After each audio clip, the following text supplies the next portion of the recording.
welcome to Go a Little Mad, a horror movie podcast. I'm Jason and I love scary movies. I'm Briana and I don't. This is a podcast where we will watch various scary movies, classics, my favorites, nobody's favorites, and discuss them because Briana is always somebody that has been way too afraid to watch scary movies, so I'm making her watch them all with me, and we'll discuss, her reactions, my reactions, what the movie meant to me, and what kind of impact it had on the horror scene in general. And just so the audience doesn't hate you for quote unquote making me do this, it was actually my idea. I'm kind of hoping to be a little desensitized to scary movies after this, because currently I'm too afraid to even watch trailers, so I hope to be better. Yeah, honestly, that sounds great to me. I'd kind of resign myself to a life of going to the theater alone anytime I wanted to see a scary movie, so this is very exciting.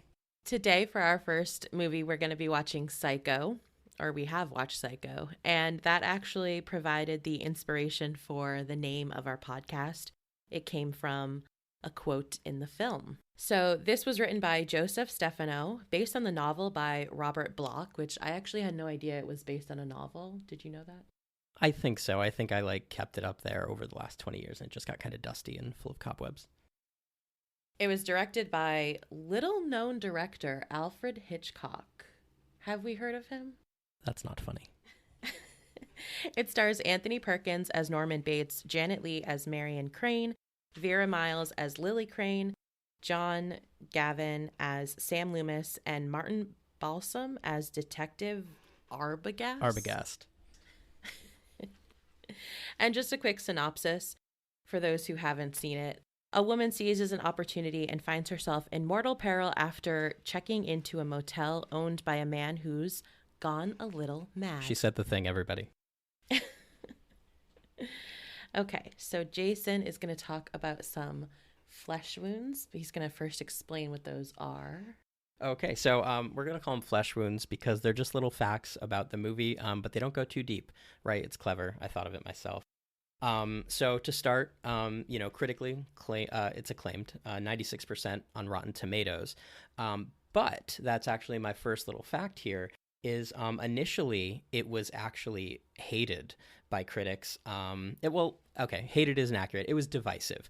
Some people did like it, but others actually thought it was gross, immoral.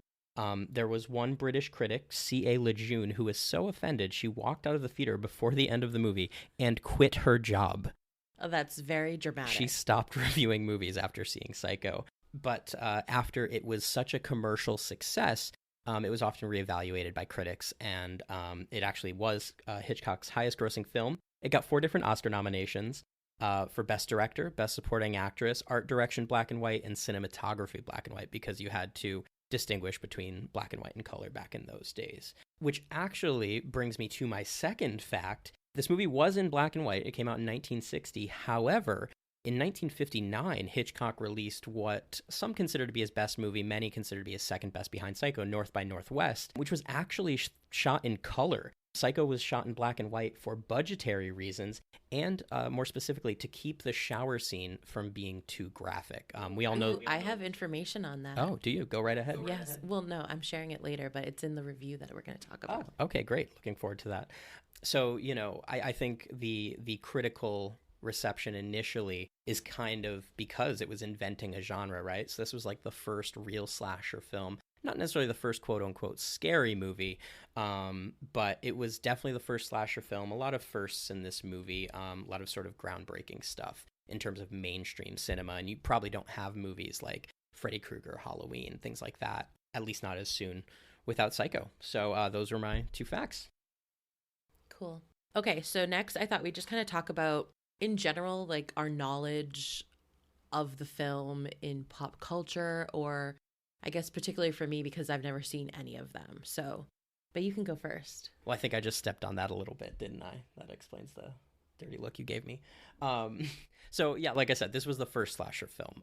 It was very divisive for people actually at initial screenings of the movie. Alfred Hitchcock was very adamant that theaters not let people in after the movie's starting time because it was a story from beginning to end in a way that wasn't really told before. When was the first time you saw it? The first time I saw it, oh boy. So we're going to ask this question every podcast, and unfortunately, A lot of the answers are going to be very similar in that I saw it at, an undetermined age in my youth. On an old VHS that my uncle had. My dad has a twin brother. He lived with us a little bit growing up. He lived in this big bedroom right off the kitchen, right near the front door, and he had shelves and shelves of VHS movies. So that dates me a little bit, I'm sure, but he was a big horror movie fan, and I spent so much time just hanging out with him watching scary movies. So Nightmare on Elm Street, Halloween, Psycho among them, I saw with my uncle. So that was me. And you'd never seen this one before, right? Correct.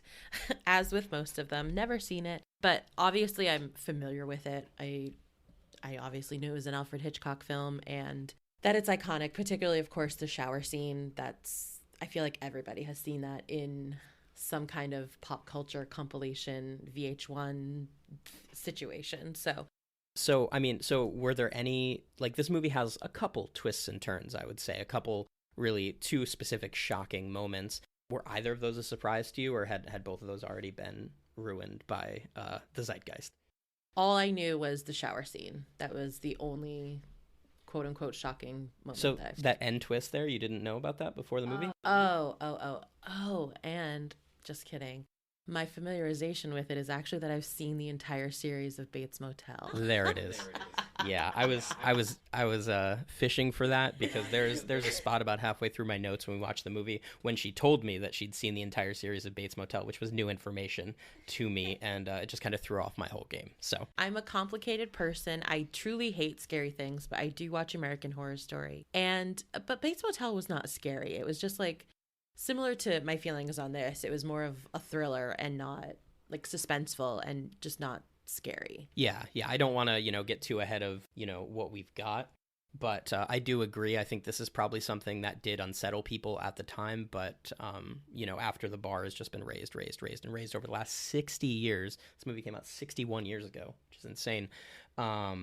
It probably isn't going to scare anybody today. So should we just get into it? Yeah, absolutely. Well, so it begins very specifically with a location, a date and time for the first scene. So I kind of was thinking that was going to set that idea up for the rest of the movie, and it doesn't do that. In fact, we're in Phoenix for 5 seconds compared to the rest of the film. But is that something that Alfred Hitchcock does?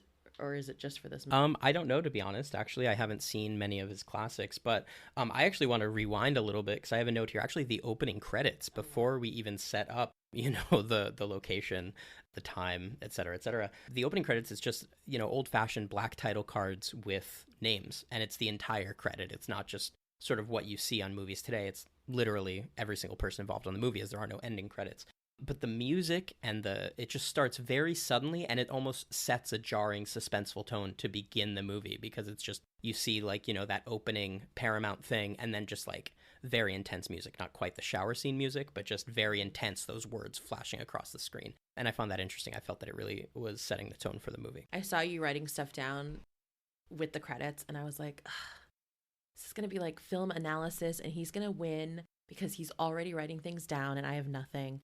But good points. Okay, so anything else about the very, very beginning? No, I mean, I think, I just have a note here, Janet Leigh. I think she's worth just like a pause to mention. She was kind of the first Scream queen. That's such a trope now. These final girls, every movie has, or every slasher has a girl that makes it through the entire movie. May or may not be sexualized. Janet Leigh, I feel like, again, as the bar has been raised over the last 60 years, didn't seem sexualized to us, but was probably, the opening scene in a hotel room with a married man is probably... Oh, this was a sexy scene alert. That's what I wrote. Sexy scene alert. I didn't find it sexy. Well, I mean... This was 1960, so this is super sexy. Yeah, well, that's what I was getting. As I was saying, yeah. I didn't find it sexy, but I'm sure at the time it was kind of lewd, maybe even contributed to that uptight critic walking out of the theater. Yes, it was. I mean, it was obviously in a hotel room. They were not a couple. I thought they were having some kind of affair until they very specifically made it clear that he was divorced and she was never married. So it was not an affair. But I found it interesting that she's wearing a bra and a slip, which just is, again, a sign of the times. Like, now it would just be underwear and probably topless. But she was wearing a slip, which was just so... I'm not sure I've ever seen a slip in real life. Exactly. Who has? So I kind of wrote here that I was willing to push the envelope maybe with like a sex scene or the implication of a sex scene, but obviously not go too far. Yeah, well, I think a lot of this was pushing the envelope. I think that was kind of the goal of this movie from the start, and the reason it is so iconic today is because it pushed the envelope so much. I think it's just worth a moment to stop and talk about the Hays Code, which I don't know if you're familiar with the Hays Code, but that was a guideline that Hollywood sort of followed in the early days of Hollywood. That led to a lot of these. I don't want to say puritanical, but that It's puritanical. that led to things like no married couple being shown in the same bed on television, no on-screen kisses, no interracial kissing, interestingly enough, a part of the Hays Code. I'm not sure anybody's surprised about that. So I feel like right up top, at the beginning of this movie, it's Alfred Hitchcock just setting the tone. Like, this is not going to be a movie for delicate sensibilities. That's interesting thinking of it like that, because I obviously had no idea about that. So definitely pushing the envelope then. So anything else about that beginning scene? We kind of go into the real estate office from there. I did have, just a little bit on that scene. I think it was pretty interesting how, not interesting, but I think to set the tone for the rest of the movie, we kind of need to touch on the fact that basically throughout this scene, he is a divorced man, as Briana said, and Marion, who's Janet Leigh's character, she wants more from him. She wants to make this a legitimate relationship. She says, let's run away. He's like, I can't do it because this is 1960 and I'm a man and I don't want to, so I don't have to do anything I don't want to do. But so she breaks it off. She says to him, hey, if we can't be a respectable, legitimate couple, then I can't keep meeting you in these hotel rooms, which kind of sets up the motivation for her actions in the next scene. Which is at the real estate office, right? It is a real estate office. I think so. Yeah, it was never really established like this is a real estate office, but they talk about buying property and selling property. So. Yeah. So she greets her coworker and she says that she has a headache, and her coworker offers her horse tranquilizers. Star of the film alert, this coworker, she is hilarious. Yeah, I didn't catch the horse tranquilizer part. She specifically said it. I totally missed that. I have a note here saying that it was interesting that her friend offered her tranquilizers and specifically made a comment about how strong they were, but I guess I didn't catch the horse part. Maybe I was too busy writing. Oh, maybe it wasn't horse. Maybe I just wrote that after. I got tranquilizer. It's half right. Anyway, the boss comes in with, I describe him as an off-putting client, and they're just talking about this property that he's buying for his daughter as a wedding gift. He's gross, though. He basically kind of sits on Marion's desk and is, outwardly flirting with her, I would say, in some way. Yes, but, and I think this is kind of interesting here because maybe this is just me as a man. I didn't get gross from it. I think, I obviously wasn't around in the 50s and 60s, but I just kind of assume that's how men were with young single girls all the time back then. And yes, it's gross now, but it just didn't strike me as trying to be intentionally gross in the moment, just sort of that's the way things were. Well, I think it's purposeful that he's very boastful and very in your face. And actually, in the review that I read, which we'll talk about later, it kind of explains that he's meant to be that kind of character compared to help other characters seem a certain way. So he's used as a purpose for that. That's interesting. See, and you thought I was going to win Film 101. Yeah. But anyway, he just drops $40K in cash for this property, and the boss, or Marion's boss, is very nervous about this cash. He's immediately like, oh, that's so much cash, we don't want this in the office. And he hands it off to Marion to take with her and bring directly to the bank because he doesn't even want to hold it in the office. Right, in the safe there, which is understandable, but also it was just, there were two things that I noted here. The first was just, I don't know if you saw this, but the giant wallet that creepy man had. I had it on the inside pocket of his coat, and he pulled it out, and it was like it was probably bigger than your wallet that you keep in your purse. It was maybe the size of a book, and he just pulls this thing right out, and I thought that was interesting. But also it was just sort of the nonchalance with the money. I've sort of worked in a lot of fields directly handling cash and safes and stuff. And there's a lot of, you have cash bags when you're bringing stuff to the bank. You use bags, you use lock boxes, you do things like that. And they just literally just pulled out an envelope and just stuffed it, which I found really interesting. And again, was probably just more of a thing about more of the era than a stylistic choice. And just one more note to kind of wrap up this scene. As the client is going into the office with their boss, the coworker, I forget what her name was, but she says, "Oh, he was flirting with you. I guess he didn't, I guess he saw my wedding ring." And she's just the best. Yeah, that was one of those very like passive aggressive like women friends comment that like they're best friends, but she'll say things like that to be like, oh, he flirted with you because you're clearly single and I'm not. right, if I didn't have this ring on, he would have flirted with me because we both know I'm so much prettier than you. Another thing I actually noted here, that in this scene, I felt like the client and Marion, and even just Marion herself to her coworker, there was just a lot of conversation about like happiness and maybe like taking chances or something like that. And because I remember just being like, what? I know exactly what's going to happen in this movie, but I don't actually know what I'm watching right now. Like it seems like it's not what I expected to be watching, especially with that kind of conversation. And that's what I wrote here. It's very different feel from typical scary movies and thrillers of today. Is really, it gets right to it, I feel like, today. But this was a long time before we really knew what's going to happen. Yeah, I didn't like make a note of it or anything, but I remember watching the introduction. I did just kind of think of how so many scary movies today start with a very jarring scene to set the tone. Sort of like I talked about his title card to do that, but it is just like slice of life, basically, that first scene. So she leaves early because she has a headache. And she goes back to her office, packs up back to her apartment. And when she's packing up, first of all, why is she packing up? We don't technically know, but she has that money still.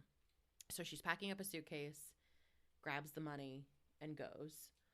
And then she's driving down the street and she stops at a stoplight. Actually, before that, there's conversations happening.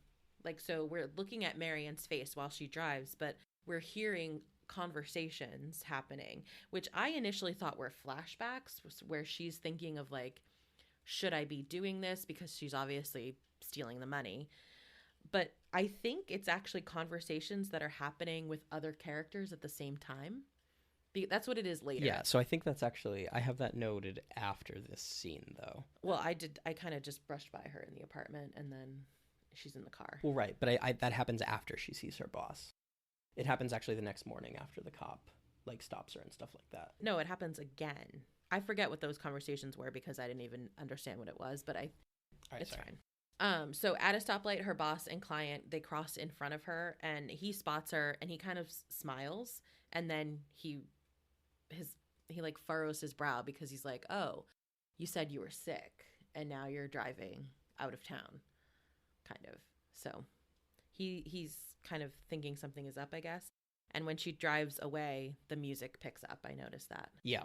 So it basically fades to black, and then it goes to a shot of daylight the next morning, the car pulled over on the side of the road. And a cop pulls up to the car, and he is checking on her, but it's immediately a tense conversation. Like, he is immediately suspicious, and she's immediately like, "Why are you suspicious of me?" Yeah, I did. I noted that as well. And I can't help but wonder, is he suspicious because she's suspicious, or is she suspicious because this is a single woman driving a car alone in 1960? Yeah, that's kind of what I wrote. I said, is it because she's a woman and alone and it's 1960? Yeah. Later, I learned it is a choice by Alfred Hitchcock. Apparently, that's a thing that he does where, like, suspicious of cops is a running theme that he has. Interesting. So he checks her license, he checks her plate, and ultimately lets her go. I actually have a note about that because it's very strange to me, this scene. I don't know if you remembered or if you noted it or what, but they have this, like, really tense exchange where, like we said, he's very suspicious of her and she's acting very suspicious. I mean, she might as well just tattoo the word guilty across her forehead. But he asks for her license, he looks at it, and then he hands it back to her, gets back in his car, and that's it. Like, not another word. After he asks for her license, he looks at it, looks at the car, not another word from him, which I just found very interesting because it's not like, okay, you're free to go. It's just, okay, I feel like if a cop asked me for my license and then wordlessly handed it back to me and got back in his car, I wouldn't just drive away. I don't think I would know that it was okay to drive away at that point. Exactly, yeah. But it happens. He lets her go and she drives off. He follows her, but only until the next exit. And then the next scene is her at a car dealership where this is where I was just fully confused. I just felt like it's weird that we're seeing this character that at this point we barely know and she's breaking the law. Are we supposed to like her? Are we supposed to be rooting for her, or are we supposed to think she's breaking the law? Is she bad? It was just so strange.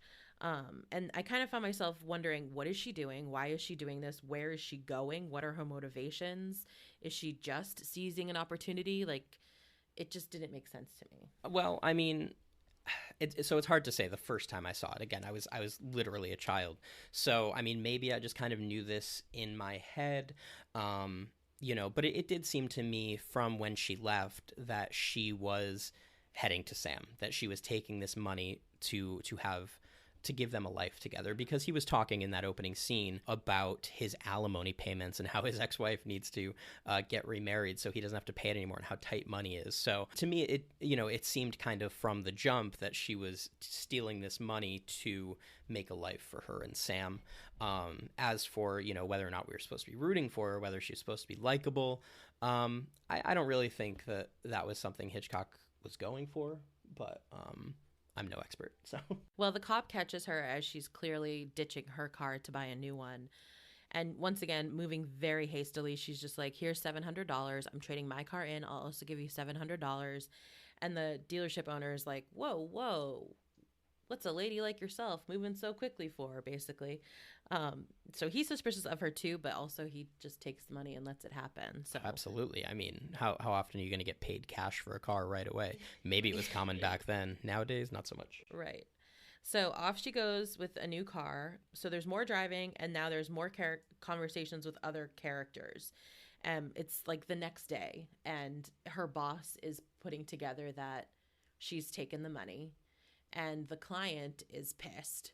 He's like ready to take her head. Yeah, I feel like basically he said something very graphic, like he was going to take her skin. I think that's what he said. He was going to take it out of her flesh. Yes. I think those were the words he used. That's exactly Yeah, I do have that here, but I think it's interesting that as these conversations sort of play in the background, as the viewer, you're kind of seeing it as her imagining these conversations, which, she may or may not have been. I think later on it becomes kind of clear that if those aren't the exact conversations that happened, that is kind of the timeline of how it all happened. But I thought it was really interesting that she is like smiling in this scene. She seems to really enjoy, the idea of these people being so shocked at her. I think this was a very big moment for her to like kind of step out of that like demure life that every woman in the 1960s had to live and do something bad. She really seemed to relish that moment. So it begins raining super hard. She can barely see. The music is building. I was feeling anxious because I was like, she's about to crash this dang car. But instead, she catches the sign for Bates Motel and parks. She sees someone in the window, honks the horn, and they come running down from the house that's on the property to the motel. Yeah, I think it's, the silhouette that she sees in the window, I feel like is kind of purposefully vague, but it also seemed kind of feminine to me, and I feel like that was kind of I definitely that thought was, it was feminine. Some foreshadowing there. Yeah. So we meet Norman Bates, and he's friendly, but he's not too friendly. So this is like a stark difference compared to like the client that she had just met. Honestly, if this was their only interaction, he would have left no impression. He just gave up no vibe. Yeah, I mean, well, I have it here in my notes. He was downright friendly. Oftentimes in scary movies or, even real life situations when you're dealing with somebody who is kind of troubled like that, there's a vibe, there's a tone to the conversation. There is, a certain choice of word or something that just sort of makes like your lizard brain pause and go, danger. There was literally none of that from Norman, and I think that's really, again, kind of setting the stage for what happens later in the movie, because Norman is a nice guy. Like a genuinely nice guy. I didn't get the sense that this was a mask he was putting on. And I think that's kind of important later on. So he gives her the room number 1, which is right next to the office. And I found him to be a little awkward here about the room tour, specifically not saying the word bathroom. I know we talked about this a little bit before we recorded, but like, is this just a 60s politeness thing?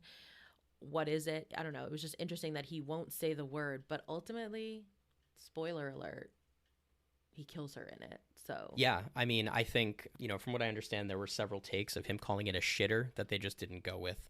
So they... Are you joking? Yes, that's definitely a joke. But yeah, it's definitely kind of an awkward tour. He doesn't really seem to know how to act around a pretty woman. And he eagerly invites her to eat dinner with him. And his mother. Well, yes, of course, and mother. He leaves and she kind of organizes her stuff. She wraps the money up in newspaper, leaves it on the nightstand. Then, through an open window that Norman had opened to kind of let the air in, she hears an argument between Norman and his mother about dinner with Marion. It's really heightened. It's kind of intense. And then it just ends with him yelling, "Shut up, shut up." She really is like sort of that stereotypical like old school Christian mom. Like, you can't bring strange girls up here, they're filthy. Those urges you have are disgusting, Norman. Those aren't words that she says, but that's the tone that she gives off with her protest to Marion joining them for dinner. Shame. So Norman comes back with dinner for Marion to eat. And I just found that he begins kind of professional. Like we said, he's friendly enough, like whatever. But within minutes, I mean, because they've only known each other for a few minutes at this point, he is reminding me of like a child. Like, he's very attached to her. I would completely agree. I think to just take one step back a little bit, I think it's important to note that he invites her to dinner in the office since his mother doesn't approve of her being there, and they go into this back room behind the office that is just filled with stuffed birds. Yes, he calls it a parlor, which is a word that I love. They have a conversation about taxidermy and how he only taxidermies birds. Which I feel like I'm just going to say I found this interesting like 8 times today. But, he says he can't do it with mammals. He only taxidermies birds. And also that it's a hobby, but he says people use hobbies to, what does he say? To fill the time, but he... Pass the time. Hobbies pass the time. He uses taxidermy to fill the time. Yeah. Which is just... It's kind of sweet, honestly. I don't know. I don't know. I guess because we're talking about taxidermy, it's weird. But the sentiment of that sentence is sweet. I'll give you that. He grows more awkward as they talk. He's kind of like a teenager talking to a girl for the first time. This is also a very long scene that's really giving insight into who Norman is. And it's kind of here for me where I felt like the movie shifts from being about Marion to being about Norman. I would completely agree. I've actually got the minute marked at 37 minutes. I didn't mark the second, so I'm sorry if you're going to go hunting for this. But at 37 minutes, they're having a conversation, and Marion asks Norman, "Do you have any friends?" And he says, "A boy's best friend is his mother." And I felt like that was just literally like the second half of the movie beginning. I feel like as soon as he says that, you sense a shift in him, you sense a shift in the tone of their relationship, and it really just kickstarts the events that are about to go down. Right. So, and just to talk about that shift in tone, he talks about his mother and the obligation he has to care for her. Her illness is from loss, essentially, according to him. And Marianne suggests putting her in a home, and his tone instantly changes. He's judging Marion for suggesting it and extremely protective of his mother. Yeah, he was very offended when she suggested putting him in a home or anything. And they also had kind of, again, it almost makes Norman seem sympathetic, but they have this conversation where, he talks about traps that people have in their lives and the traps that they make for themselves. Just sort of foreshadowing the trap that he has made for himself in this motel and in his home that ultimately leads to Marion's death. When that conversation ends, that's when Marianne seems to start kind of second guessing her decisions. Yeah, it definitely. So I have it marked at the time, 42 minutes being the first moment that Marion thinks something is off there, which is pretty much almost immediately followed by Norman's iconic line that inspired the podcast, "We all go a little mad sometimes," which Marion seems to relate to. And she says, sometimes we just go mad once. And, for a minute, I felt like she was almost regretting the situation that she found herself in, or the situation that she put herself in, rather. So Marianne leaves, and then I have alone in his parlor, he removes a photo from the wall and watches Marion undress through a small hole. And I feel like this was probably a lot for the time period to see a peeping Tom situation where, a lady is undressing.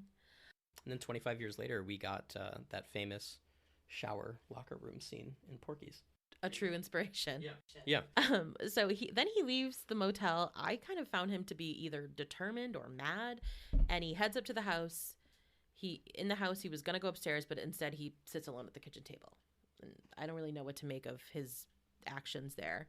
But then we switch to Marion in her room where she's doing calculations on paper, basically, where she has the $40,000 versus what she spent, and therefore what would need to be repaid if she theoretically were to return to Phoenix. Yeah, there definitely seems to be kind of a hint here that, when she wakes up in the morning, she's planning on driving back to Phoenix, at least for this moment. But as we'll see, she changes her mind. Yeah, she's frustrated with that. She rips up the paper, flushes it down the toilet, and decides to take a shower. Yes. Now, before we get into the iconic scene, I must note... I've got the same note. I know exactly where you're going with this. She walks into the shower and then turns the water on, and that is insane. I completely agree. I feel like that's a movie thing. I feel like that happens a lot in movies. And it leads me to believe that maybe they had different water heaters back then and the water was just hot immediately. What if it's too hot? You've scalded yourself. Yeah, I don't know. It's the only explanation I could give myself to make it make sense, because I've seen so many people in movies walk into the shower and then turn it on. I kind of wonder if this was the first, if this was like the trendsetter for that. Well, she's also smiling so much while she showers, and it's like, why? Has she abandoned her stresses from just a moment ago? Like, she seemed euphoric to me in the shower. Yeah, I think it was just kind of, like you said, she had ripped up that piece of paper. She had made that decision that she was going to go through with this. And it was, I don't know if it was relief, but it was just sort of peace with that she has made her decision. She's not second guessing it anymore. She is going to live this life with Sam, and they are going to be happy forever, or at least the next 45 seconds. Right, because you can see someone coming into the bathroom. And we get that infamous music while Marion gets stabbed by what appears to be a woman. Now, having seen this iconic scene for the very first time, I found it was interesting. We've said that a million times. We're not going to say interesting in any more episodes. But to see it now, even for me who just doesn't watch scary movies, and I hate gore, I don't like it, but there was literally nothing. This was kind of cheesy, I felt. Yeah, I mean, I completely agree. It's not even cheesy, but like sloppy. Like when he's stabbing her, he's sort of like... She's stabbing her. Well, you said what appears to be a woman. Yes. It's mother. We're editing this. Take this out tomorrow. Not gonna edit but yeah, so when Norman's mom is stabbing her, it's comical. It's sloppy. He's like thrusting the knife forward, and it's sort of doing a glancing missing blow. The body. Yeah, completely. But I also think, again, that was just sort of a product of the times. It's not like there were a ton of prop knives. There were literally 0 scenes of women being stabbed naked in the shower prior to this movie. So there's really no sort of rule book for how to do this one. So having seen the things that we've seen growing up, and me especially, with you being so sheltered from horror, it obviously was comical. But I'm sure, at the time, and just the concept of it, which I'll get into a little bit more later, it was, disturbing to see. Well, and you talked about black and white already having been a purposeful choice, which I have no doubt that it was purposeful. And I guess it did the trick that you mentioned. It took away from it. It made it seem much less gory and horrible because, I don't know, the redness of blood is just a lot. And when it's just black going down the drain and also a very minimal amount of blood, I was like, does she actually die because she's not bleeding out? Yeah, I think that's more, again, just a reflection of the time. I think if he had gone, full blood, full color, stabbing with it, the sort of thing you'd see in a horror movie today, he would probably have been arrested, like literally arrested for it. Anything else that you want to say about this scene? Like the specific shower scene? Just that I have a note here right after the scene. There was a very long shot of Marion dead. Yes, like, that's what I was going to say. It was a prolonged shot that, I would say was the only moment in this movie that even made me a little uncomfortable. Like, I wasn't like, it didn't scare me. It's something that didn't continue to unsettle me long after. Yeah. But watching it in that moment, it definitely, you got kind of jitters. Like, that's creepy. And I think it was very quiet too. There wasn't music, so it was just the eye. Like, it was literally her eye, a close up of her eye. And from there, we pan out and around the room, eventually, kind of zooming in on that newspaper with the money. And then eventually through the open window where you hear Norman shouting, "Mother, oh God, blood." Again, not the best execution for that scene. That line was kind of between the shower stabbing and his delivery of that line. I feel guilty saying it, but it's almost like watching a high school play. I delivered it perfectly. Yeah, I mean, you were more convincing than he was.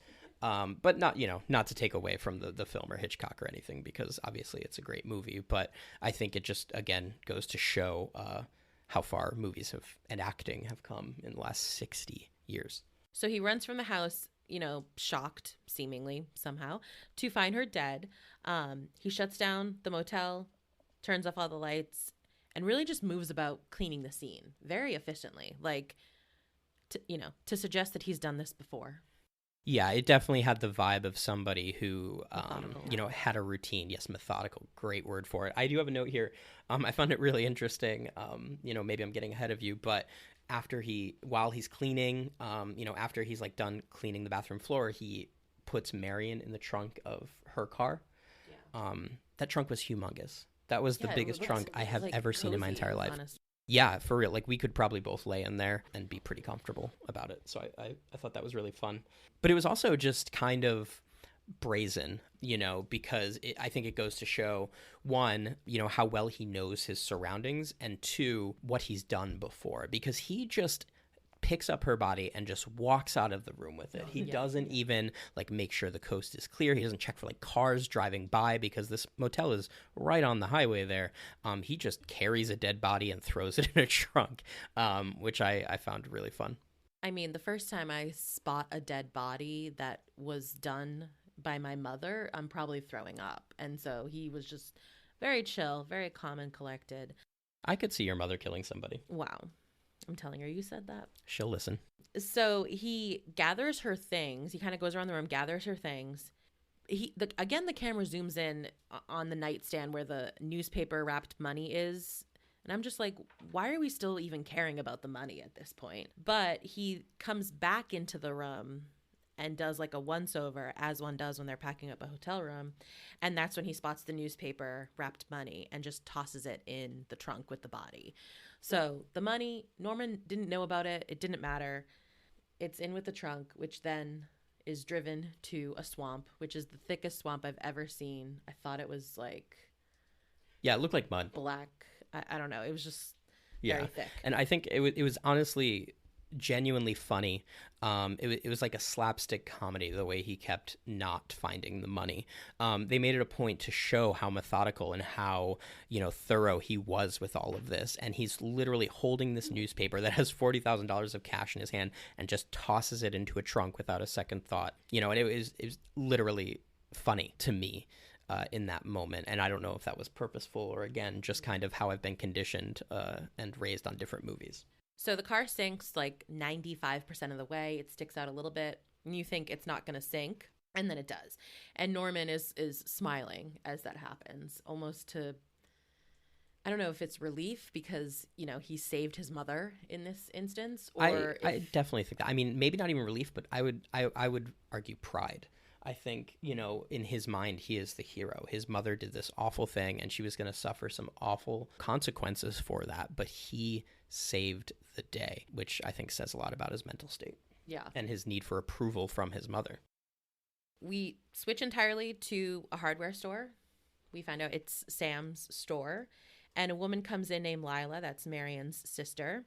And she explains to Sam that Marion is missing. She wants to know, like, is she here? Because where else is she going to be? She's probably here with you. And in the meantime, a man comes in, very aggressive close-up of his face. Just like, why? Why are we zoomed in on this man's face? Yeah, I have no idea. Maybe he was a famous actor at the time. Maybe.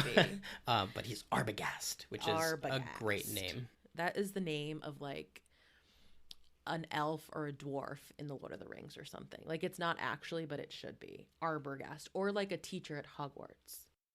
I like the Lord of the Rings thing better. It's a I think weird name. Arbogast sounds like a ranger or something, you know?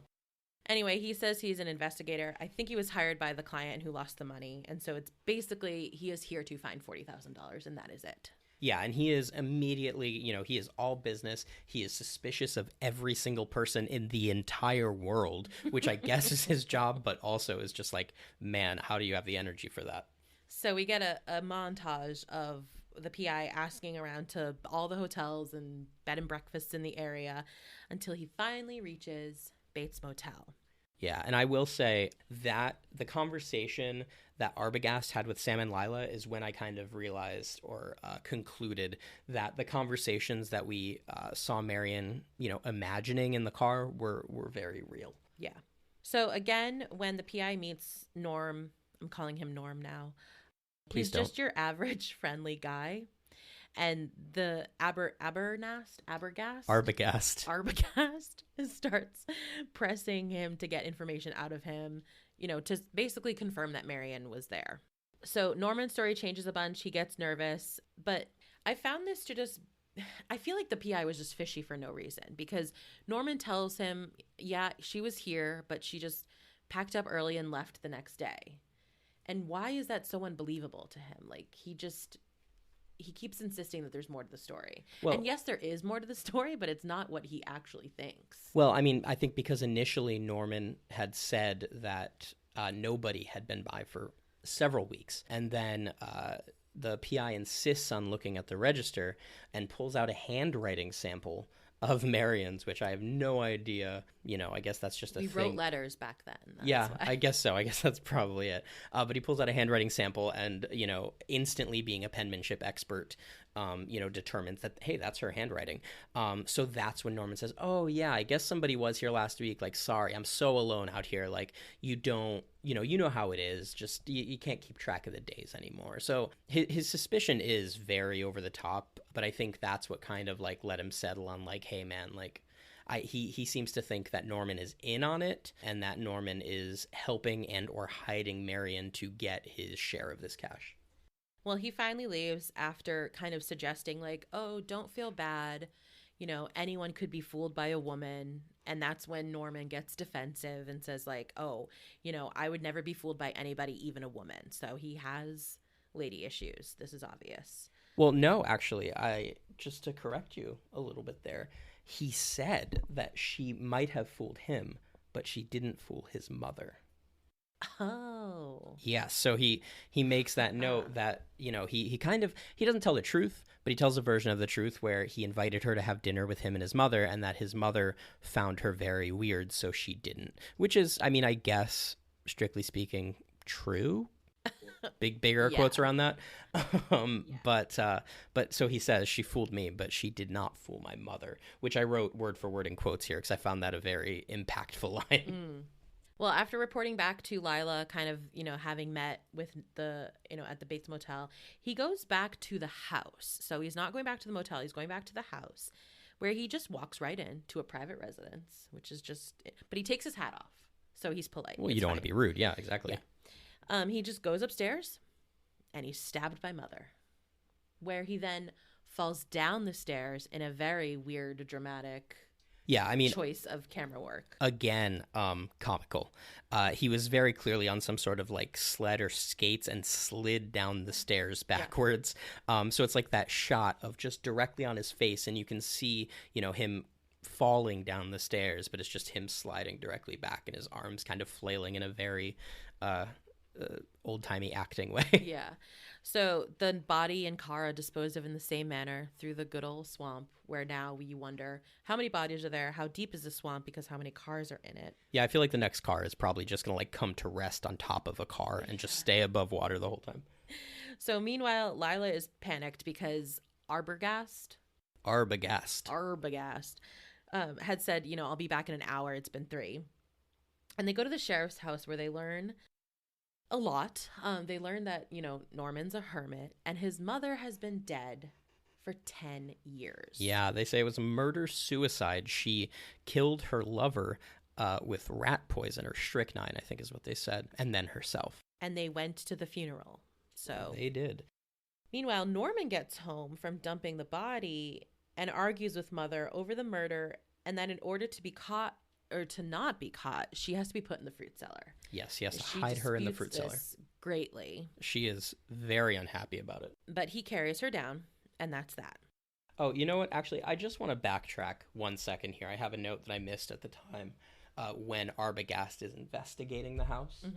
Mm-hmm. He walks up the stairs right before he gets murdered by Norman's mother, and not a single stair creaks. And it's a good house. It took me right out of the movie. I was like, there is no way that he is entering this house silently. Those are full old wooden stairs, and they would be louder than all hell. But maybe that's just today they would be. Maybe back then they were new. Yeah, because they're freshly built. All right, you can edit that out then. Okay, so Sam and Lila now insist on going to the motel to search the property. They arrive claiming to be a married couple and also on business. Norm this time is relaxed, but he's not like that same friendly demeanor. I feel like he's either knows what they're there for, or he's like sick of all these guests because he never gets guests. Yeah, I think he's on edge because, he just killed 2 people and now he just sees this situation spiraling out of control. Like, how many people are going to just keep coming looking for Marion and the PI? And then if he kills Lila and Sam, who's going to come looking for them? Right. And I think it's just this sense of, I killed Arbogast, or he didn't kill anybody, I guess, but he covered up these murders so that there wouldn't be trouble, but trouble keeps showing up at his door. And I think he's just very shaken by that. So he's rushing the check-in. Sam says it's a business trip and he needs a receipt. He then offers to get their bags, but they say they have none. And Norm just is going to let them go. But then Sam says, first time I've ever seen it happen. You check in any other place in this country without bags and you have to pay in advance. And then Norm says $10. So I had no idea what this meant. So I researched it. I went to the internets, which led me then to Reddit, which is, Reddit knows everything. And their question was exactly that. What does this phrase mean? What is this referring to? And basically, as I read the question on Reddit, I realized what it's referring to.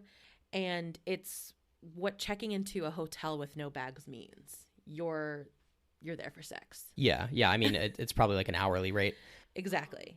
And apparently, I mean, this is just what some guy on Reddit said, but that it was illegal in some places to have sex outside of marriage, even in the 60s. Yeah, I believe it. I mean, I didn't know that, but, sodomy was illegal and, being gay, just existing as a gay person was illegal. So that makes sense to me. It's funny to me that you didn't really get that because growing up as a kid, there was a stretch of highway near my house called the Berlin Turnpike. And the Berlin Turnpike was, there were some fun things there, but littered along that turnpike were just a bunch of really seedy, gross motels, exactly like Bates Motel.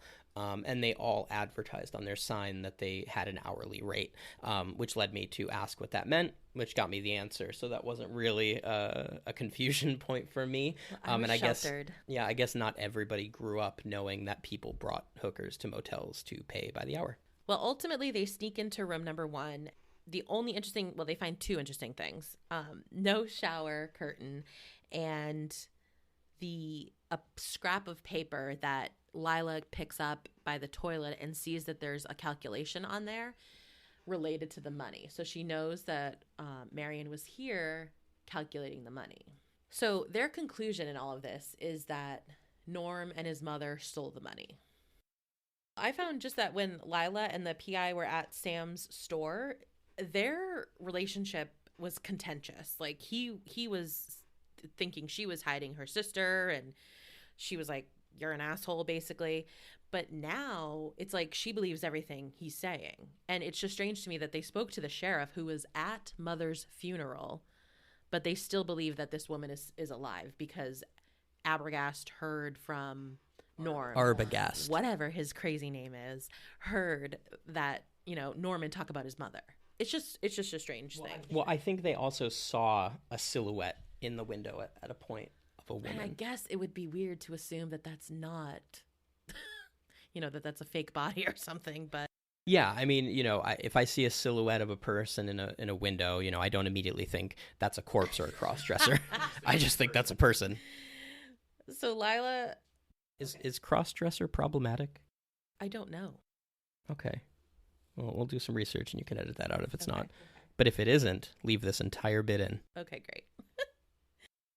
So they kind of come up with a plan to Lila will go to the house while Sam distracts Norm.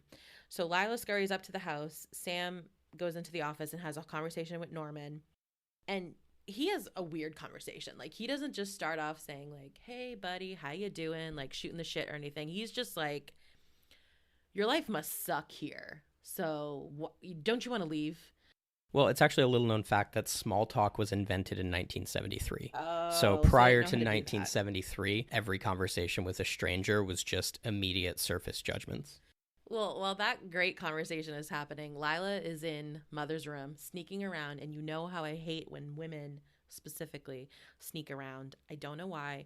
They're never quiet about it. Yeah, sneaky women are definitely the worst. But Mother's room is classy as hell, and I want it. Okay, I'm not surprised that you say that because to me it looked like a grandmother's bedroom, which does fit That's my Briana's aesthetic. aesthetic, yes. But the sink, there's a sink in her bedroom, first of all, and it is a classy ass sink. What do you need a sink in your bedroom I for don't if know. there's no other plumbing there? I don't know. Do you need to like wash your hands after you take off your powdered wig? Yes, there's also a great vanity. Oh, I want everything in that room. Except for the bed with the weird imprint on it that like she checks out, but we never know what that is. It's a weird shape. It looks very hard. Yeah, well, I know exactly what it is, and I mean What? I can tell you, but it spoils a little bit of the ending. It can't be. Oh, it absolutely is. It's not the body. It's absolutely the body. The body's in the fruit cellar. Because Norman just took it in the fruit cellar, so the indent is from that corpse just laying there for 10 years, not moving. But don't you think he props the corpse up in the window too? No, the corpse is him in a wig. Oh, wow. Okay. I mean, not the corpse, the silhouette. Shadow. Yeah, the silhouette. Yeah, the silhouette is him in a wig. And so the indent in the bed is from just 10 years of dead weight. Because, I mean, there is, the way that we lay when we're awake and the way that we lay when we're asleep are two very different. And when a dead body it's heavy. Yeah, it's a lot harder than lifting something that weighs the same amount. Because, not that I know from experience or anything, just what I've heard. This will be the last episode. But yeah, it's an indent from just that dead weight of his mother for 10 years in that bed. Okay. Well, so Lila moves on to another room while the conversation between Sam and Norm gets more heated. I'm going to have to ask you to stop calling him Norm. No, it's Norm. Normie. How about Normie? That's worse. Norms? Keep trying. Okay, Norm. And like I said, I know he's trying to get information out of him, but it's just, don't you hate your life and want to abandon it is a little aggressive.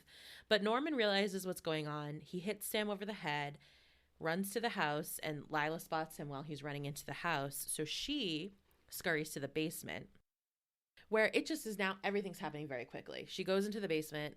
She walks into the fruit cellar. She finds what she thinks is Mrs. Bates. So I think she says, like, yeah, Mrs. she calls Bates? out to her, Mrs. Bates, because she sees a woman, a dress, The hair, back of a woman sitting in a chair, yeah, from behind. She turns it around, like, because she pats her, I think, and it turns around, and it is a well-preserved corpse. Yeah, it is definitely a dead person, not quite like a full-on skeleton, but definitely somebody that's been dead for a very long time. It doesn't just look like a sleeping person, it's gaunt and skeletal. And she screams. Norm comes down, dressed as Mother, with a knife, ready to kill.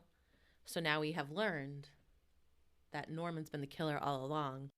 Sam disarms him, and it was just strange when Sam kind of like grabs him from behind and is pulling him back, and the wig slowly falls off, and Norman's face is very pained. Like, either, I don't know if we were supposed to think he is physically in pain, like the way Sam is grabbing him, or if just like it's a moment of realizing he's failed to protect Mother, or the wig coming off is symbolic of something. But did you notice anything with his face? Yeah, and I don't want to get too armchair psychologist about it, but I do think it has a lot to do with his mental state. It's just sort of him having to face reality. You know, if you take that wig off and then it's just Norman standing there holding a knife, and then he's looking at his mother, or the corpse of his mother, you know, then suddenly he has to face the fact that not only is his mother gone, who is very obviously the most important person to him for his entire life, it seems,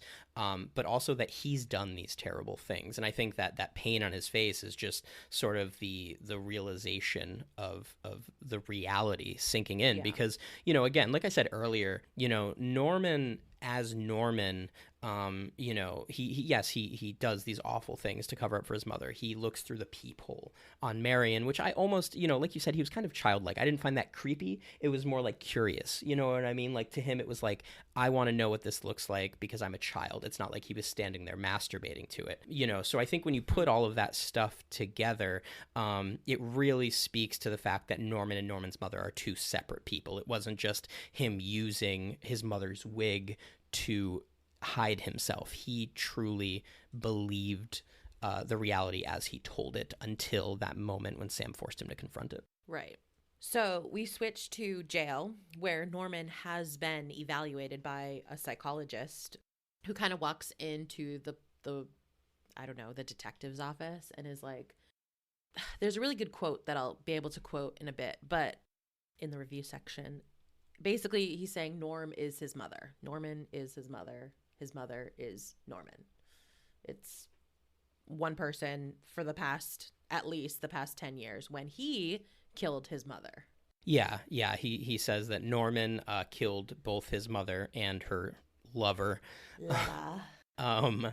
10 years ago. He buried an empty box, kept her body there, and preserved it as best he could, which was sort of hinted at with his taxidermy thing and his issue with, you know, mammals.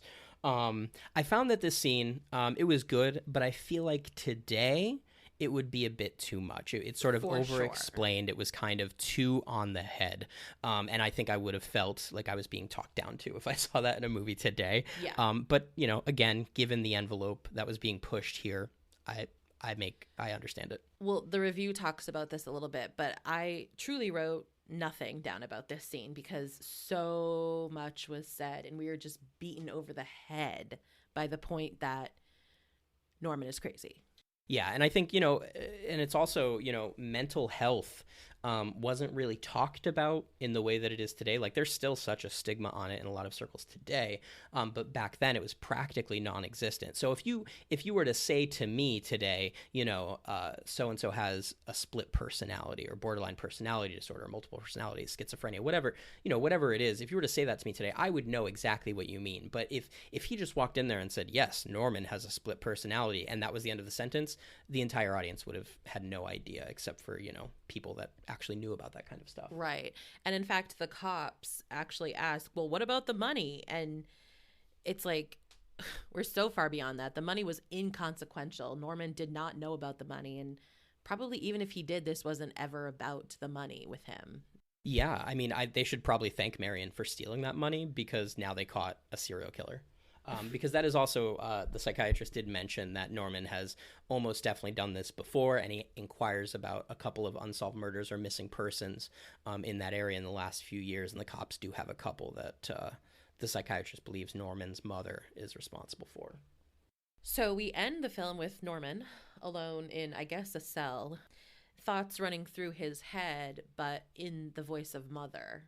And then a very interesting shot basically of Norman smiling, and this is for the first time I found his smile to be sinister and unsettling. This was the very first time. Well, I think because it's not his smile, it's his mother's smile, right, with also the skeleton over it too. So there's like an overlay of his face and like bone teeth, which teeth are bones, but you know, the skeleton mouth thing going on.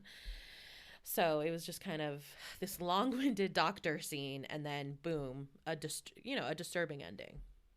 One thing that I found really fun was, you know, this inner monologue that he has as his mother, or that his mother has. I mean, because like the psychiatrist said, this is his mother. This inner monologue, at this point, a fly lands on Norman's hand. And, you know, the mother says, I know they're watching me right now, and I am going to show them how harmless I am. I'm not going to kill this fly, they'll look at me and they'll say, wow, she wouldn't even hurt a fly. Oh, yeah. Which I found really funny. But that's not actually the last shot of the movie. The last shot of the movie is a very brief clip of a car being wenched out of the swamp. Really? Yeah. Did you not remember that? And I then it guess I said missed it. the end, and it ended very suddenly. Oh. And I found that hilarious because, you know, I must have been writing notes. They just want to get that money. You know, it's all about that 40,000 or 3850 that Marion has left. Oh, you're right. That's exactly what they're doing. Wow.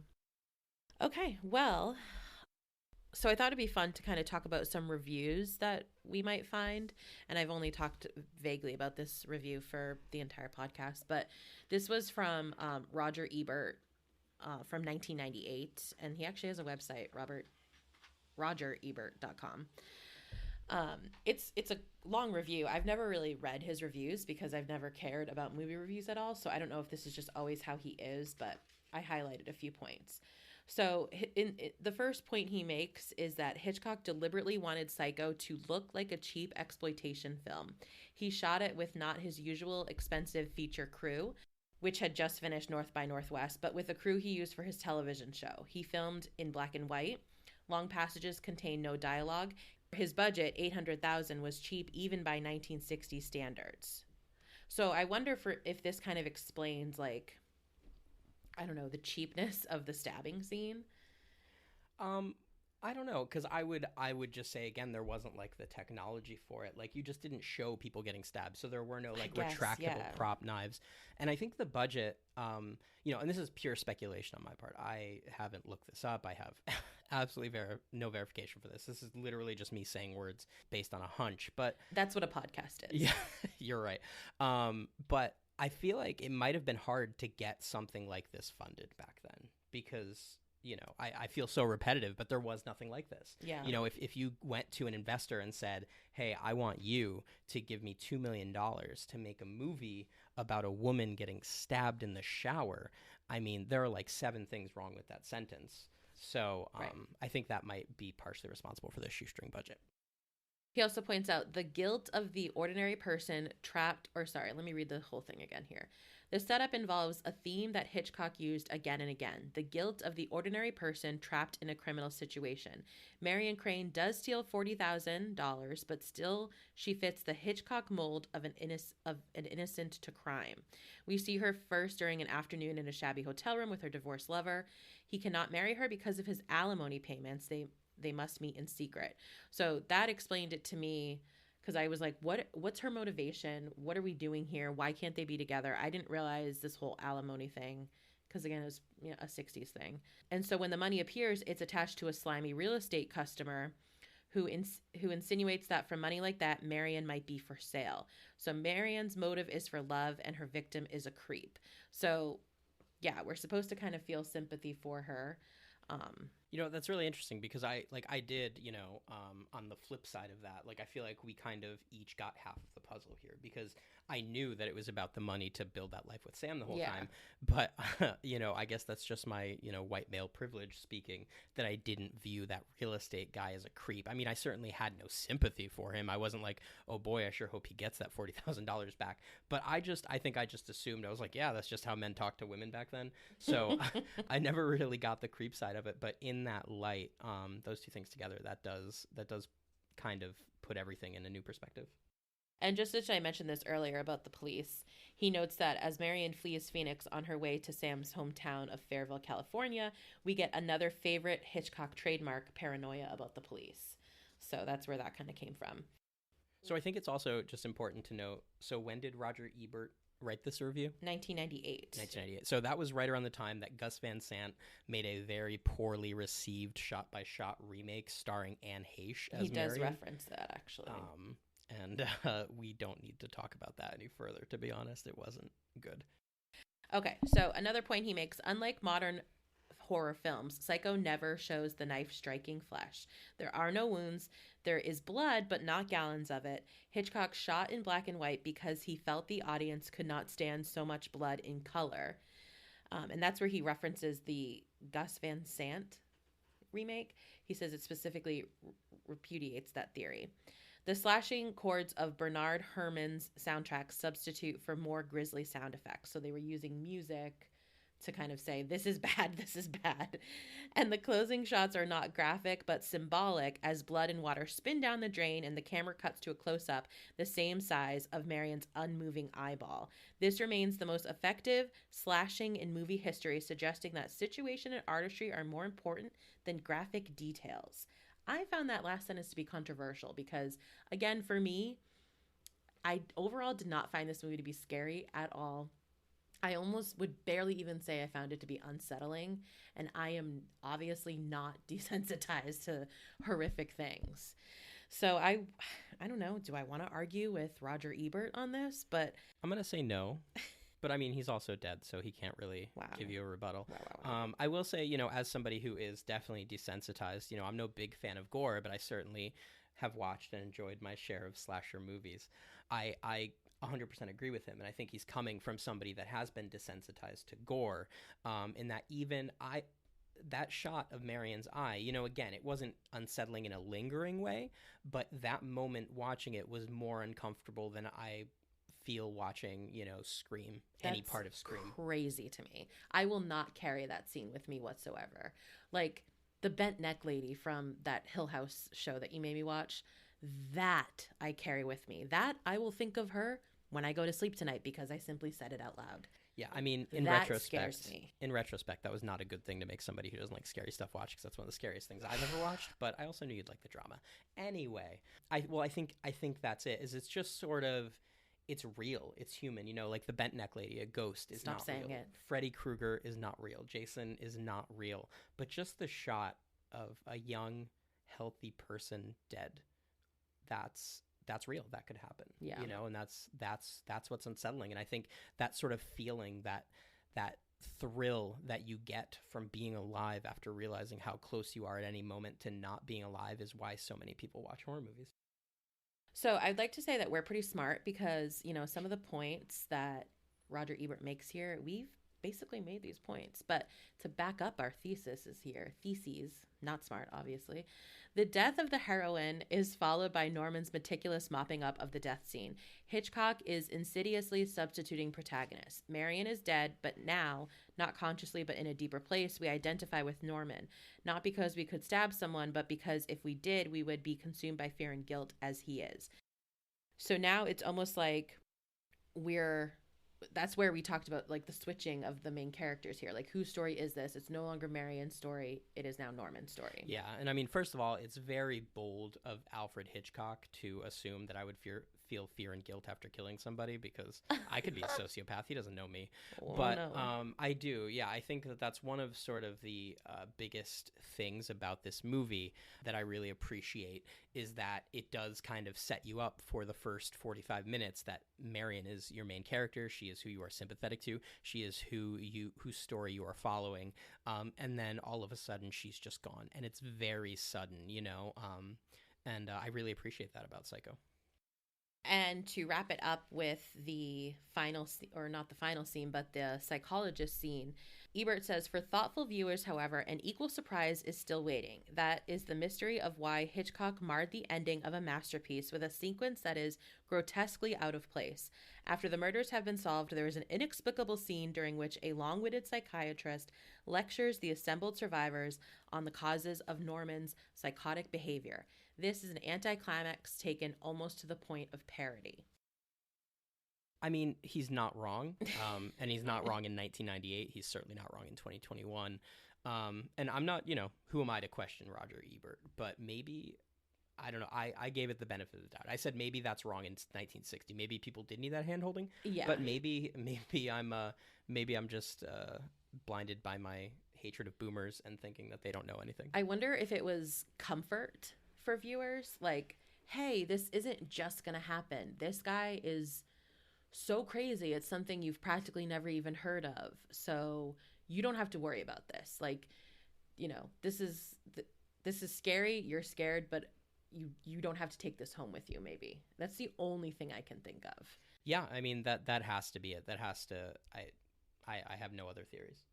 He does point out, if I were bold enough to re-edit Hitchcock's film, I would include only the doctor's first explanation of Norman's dual personality, where the psychologist character says Norman Bates no longer exists. He only half existed to begin with, and now the other half has taken over, probably for all time.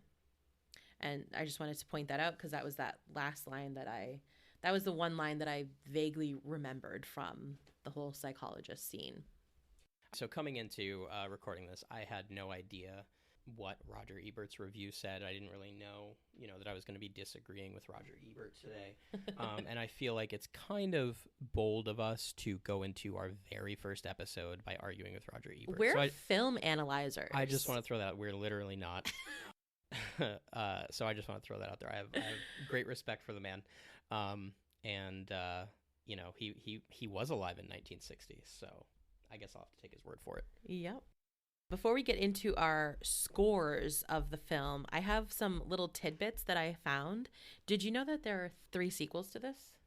I did, yeah. I haven't seen any of them because I didn't find it even remotely necessary because they were all made like way after the fact. Yeah, they all star Anthony Perkins, so he carries the role through. But Psycho 2 is from 1983, which says after 22 years of psychiatric care, Norm attempts to return to a life of solitude, but his crimes and mother continue to haunt him.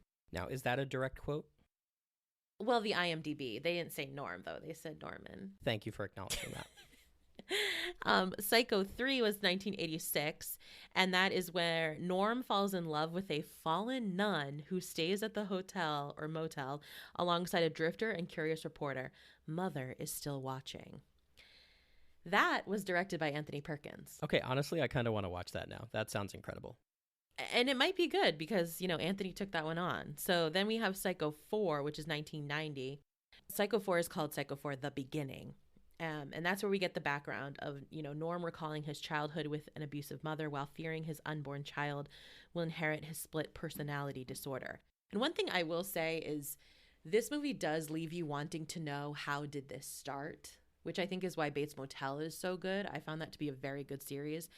Psycho 4, universally unliked or disliked is the word, with 33% on Rotten Tomatoes. The other two got 60 and 61%, respectively. That's honestly like double what I would have expected for all of those. Yeah. I would have expected 4 to be at like 15 and the other 2 to be at 30. So now I might have to check out Psycho 3 just to see some hot Norman Bates on nun action. Yeah, Fallen Nun. Ooh, scandal. It was the 80s. We could do that, All right, so we're going to do some scoring at the end of each podcast. We've got a jump score, which explain what that is. So that is the score for how many and how effective the movie's jump scares are. Obviously in horror, there are plenty of horror movies that do a really good job without jump scares. But for the most part, they're kind of a staple of the genre, right? So, yeah. R.I.P. Alex Trebek, Jean. So I think for Psycho, obviously this is going to be a 0 for me. It didn't have a single jump scare in it. I don't think you jumped once, and she has jumped from me just breathing before. So I think the fact that she didn't jump says a lot. And I don't mean that to, talk down to the movie in any way. I love the movie, but it's just not a jump scare. That's not the kind of movie it is. It's more of a thriller. Wasn't needed. Yeah. So, and our scoring will be 0 to 10. Right? Yes. Yeah. So a 0 for jump score for me. Nightlight factor. So that would be, how likely is this movie to keep you up at night? Are you going to need a nightlight on? Are you going to need to leave the hall light on? Are you going to need to make sure that closet door is closed before you go to bed? I mean, closet door closed is baseline. I always need the closet door closed. I always need a nightlight. I have fully seen you sleep with the closet door open. That is absolutely false. She doesn't know what she's talking about. But anyway, so for me, I mean, the nightlight factor is pretty low here, 2. If that, I think, the big thing about Psycho, and this is kind of my like summary of the entire film, is Psycho is a film that is very, very scary in concept. The idea of someone so out of touch from reality, especially back in a time when that thing wasn't talked about. Now everybody loves true crime. Everybody is going crazy about Gabby Petito or, whoever's missing or, the grisly details. It's just school shootings. Like they're things we talk about every single day. And back then it wasn't. And just the idea that you could just be someone that's just going about your day and get killed by somebody who thinks he's his own mother, that's scary. But in execution, Psycho doesn't really scare. And, maybe that's a product of me growing up watching scary movies. Maybe that's me desensitized because of how far the genre has come in the last, again, 60 years. It just blows my mind to say this movie came out 60 years ago. So for me, I mean, it's like a 2. It's not going to keep me up at night at all. It just gets those points for the idea behind it, which was very original at its time. Because, again, I'm rambling a little bit, but this was also before serial killers. There was no Ted Bundy. There was no Charles Manson in the public consciousness at this time. It was just the 50s, and then there was Psycho. I'll agree. Because I don't want to. I feel like I've kind of made it seem like I don't like this movie, or that's the impression I got. That just because it's not scary means it's bad. I don't think it's a bad movie at all. I mean, it's Alfred Hitchcock. It's probably at least kind of good, right? But so I'll agree with your Nightlight score, Horror Buff score. You're going to explain that because that's your score. Yeah. So that's just my overall score of the movie. 0 to 10, how much did I like it as a fan of horror movies? And I'm gonna give it an 8. I can't give it a 10. It's not a perfect movie for me just because it didn't scare me. I need that Nightlight score. I don't really care about the jump scares, but I need that Nightlight score to be a bit higher for me to give it a 10. But it's iconic. Without it, we don't get the slashers that we all love so much today. So, this is a solid 8 for me. And so my score is called the Scaredy Cat score.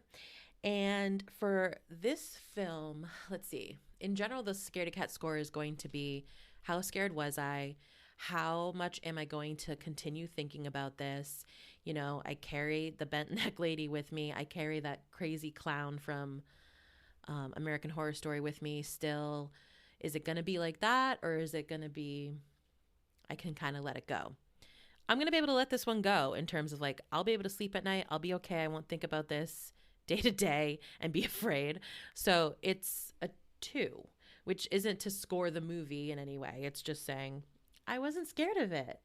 And I'm proud of you. And, and on that note, I will say, to be completely frank, if the goal of this podcast is to desensitize Briana and make her not afraid of scary movies anymore, or if the goal is to just scare the living crap out of her, this probably isn't a movie that we would have done maybe at all, let alone right up top. But, given that it wasn't just the inspiration for our name, but again, the inspiration for much of the genre. We just felt it was a good jumping off point. So maybe she could get a little more knowledge and history for horror movies before we jump into stuff that's really going to scare her pants off and keep her, and by extension me, awake at night. Yeah, this is a good introduction so that I will want to continue to do this. Anything else to point out? No, I think this is a really good start to just play some background music and just fade our vocals down so we get to... All right, that's it for episode 1. Thank you so much, guys. I really enjoyed recording this, and I'm looking forward to next week.